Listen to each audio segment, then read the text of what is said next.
మీ live సంవత్సరం నుంచి చూస్తున్నానండి నేను. అంతకుముందు నాకు దురాత్మను పడేసి రాత్రులు నిద్రపోయేటప్పుడు పట్టుకొని పీడించేయండి. దురాత్మ రాత్రి కూడా పట్టుకొని పీడించేది, మీకు నిద్ర పట్టేది కాదు. ఎస్. తర్వాత అంటే అప్పట్లో ఎలా ఉండేదండి సిచ్యువేషన్, ఎలా ఉండేది? పడుకుంట్లో కాలా లక్కపడేసేయండి, మామూలుగా ఇలా తుల్లిపడి లేచిపోయేవాడిని. తుల్లిపడి లేచేవారు, మీకు తెలిసేది దయ్యం వచ్చిందనే విషయం మీకు తెలిసిపోయేది.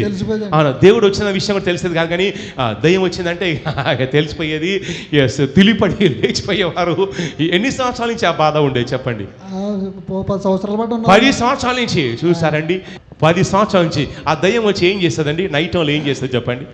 ఇలా పడుకుంట్లో కాలా వచ్చి లేపేసినట్టుగా తుల్లిపడి లేచిపోయి లేపేది. అది మధ్యరాత్రి సినిమా చూపించేది. అవునా?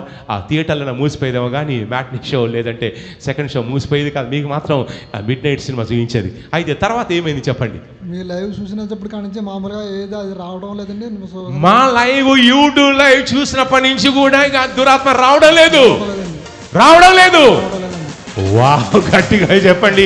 ఇది గొప్ప సాక్ష్యం. వింటున్నారండి?